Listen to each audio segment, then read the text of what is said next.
conversation. See how it goes.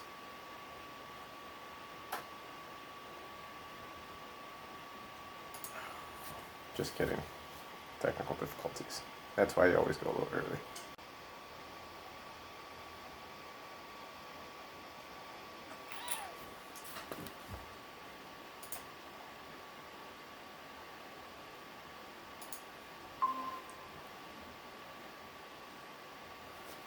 Oh wow, that's all up in your face, huh?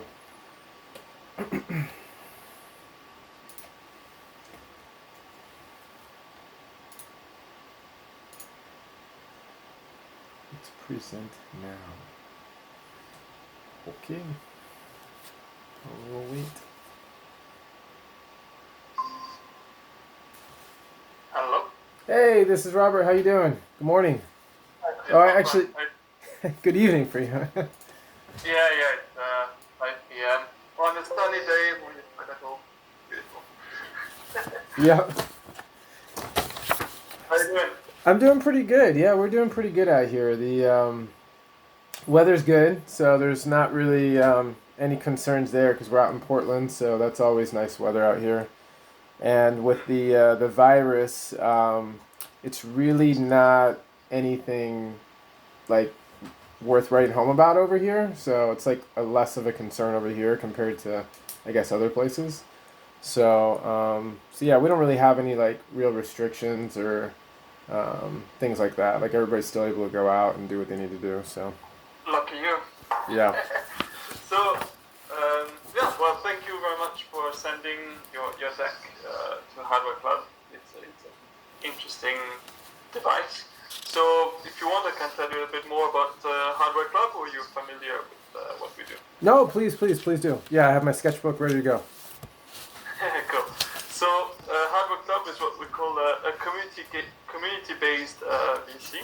So what does that mean is that we got two parts in what we do is like a community where we select B2C and B2B hardware startups worldwide. So even though we're based in Paris, we have a worldwide approach. So we have like community members in the US, in Europe, in Asia, like Tokyo and Singapore. So we're trying to have a global view. And so the community is to have hardware founders to discuss between themselves any matters regarding best practices, advices, or sharing useful contacts. Really any matters relating to running a hardware startup. We created that community because we saw there's a lot of like SaaS software startups, but it really lacked that hardware community. And so that's why we created this community. The community, we currently have 480 startups in the club, and it's entirely free, so there's no string attached. It's the more you share, the more you get kind of idea. Right.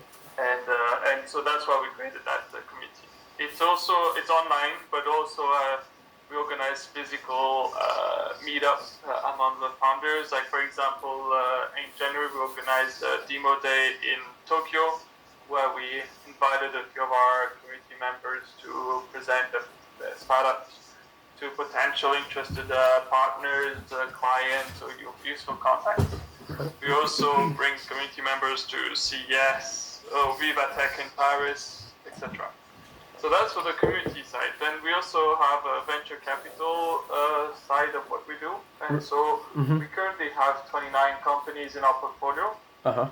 And our tickets is a range between 150 to 1.5 million euros. And yeah, so that's it in a nutshell what Hardware Club is about. Okay. Yeah, no, I'm like super unbelievably excited because your guys' model is quite rare, you know, like just the approach you guys are taking. And it's really refreshing to hear, you know, that you guys even look at hardware, because so many times I often get the response of, oh, you know, we only looked at software. I'm like, well, there's software too. You know, it's like they need each other. You can't live in a world of software only, because you know hardware is what makes it work anyways. But I feel like a lot of VCs forget about that. But Exactly. yeah, it's, especially with the coronavirus, it's so funny because there's so many solicitations for some virtual things. I'm like, guys, virtual is great. It supports, mentally and can help out a lot, but hardware, the physical world is where you're actually going to find a solution.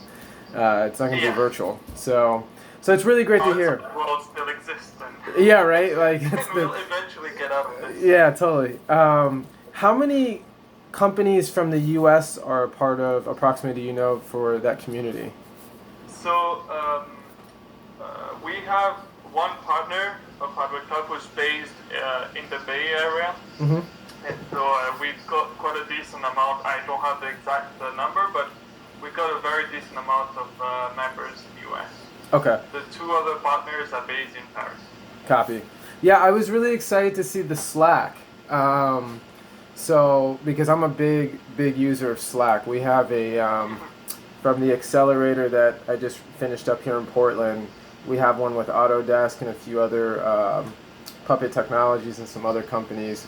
And so it's so easy to get those questions out there, and so to have that kind of network on the hardware side would be just phenomenal access. So much better than a text message or something like that. Yeah, exactly. So we use Slack as the main tool for the founders to exchange. Well, it's convenient because first of all, you can, even though you're a new member, you can see pretty much the history of the conversation, Right. etc. And it's a useful tool, as in there's channels for every single topic that are useful. Distribution, financing, I'm looking legal, logistics, manufacturing, product prototyping, etc. So it's a pretty good tool to use. Yeah, that's pretty awesome. And then how many? You said for the VC side, how many mentors or do you guys have on that network? So we don't have mentors, or we're not like an accelerator kind of Right. concept where we actively advise and take part in the operation side. So on the investments we invest, but then there's the whole community to help you exchange, because at the end hardware issues that are in the US or Europe or Asia, I think at the end they are pretty much the same. The founders face the same issues and they face the same problems. Right. And so we use that community as a way to learn from your peer kind of concept. Yeah. No, that's phenomenal. That's awesome. That's exactly the kind of stuff that we're looking for, because we have you saw the pitch deck, so it's pretty. Yeah. There's a lot of heavy areas, because it is such a refined type of device that impacts, some key areas in travel. So it'd be amazing to have access just to people who are working on some of those concepts. I know I saw one of the companies you guys invested in, I believe, was the guys who were doing the shopping cart with the Yes. that's so similar in concept because of the way that it's tracking and organizing and making people be able to check out seamlessly. It's very, very similar in concept. So that was exciting to see something like that. Cool. Did you have anything else about the community or the VC side? No, I've said what we in a nutshell what we do. So I think if you have any questions or more questions, don't hesitate. But yeah, I mean that's the way we work. So we don't have an active mentorship. Yeah. Mm-hmm. Concept, but yeah, we have the community to help each other, all the founders. Interesting. What were your thoughts on the deck in terms of the company and the idea? I'm curious. I'm always curious asking people what they thought. Yeah. So the idea of today's phone call is to get a better idea exactly about what's the technology, what's your strategy. Sure. Of your project, and then like this, I'll present at the next deal flow meeting to the partners and get back to you. So yeah, Sure. I'm curious to know exactly what's the technology, Yeah. how it's work, and what's the feedback for the moment, because I saw you're already at V9 Yes. comparing V10, so you have already like some feedback from the passengers, etc. So Yeah. I'm curious to know what's been the feedback of such Yeah. can So. we call it a luggage or smart luggage? Yeah, totally. So smart luggage is interesting because it's had a few runs in the past. Like this isn't original in that sense. But what I found to be the biggest holdup across the board was properly having the conversations with the right people at the right time. So including airports and including airlines and other people earlier on, to get them to weigh in, but also strategically ensuring that there's a lot of gain and benefit for them as well.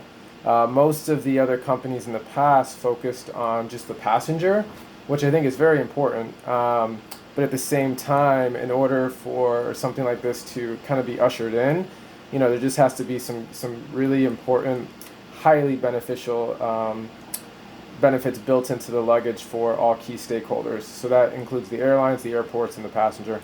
So what we've done is, based on that, crafted a device that really focuses on those three categories, ensuring the passenger has a delightful experience based on the interface and how you would interact with this thing, how you pack. And then on the operations side, we looked at and said, okay, what kind of problems are the airlines and airports experiencing? And a lot of it came down to ease of check-in and security seemed to be a pretty big issue, as well as obviously now it's been there, but now it most definitely presented itself, just the spreading of germs and stuff during travel. So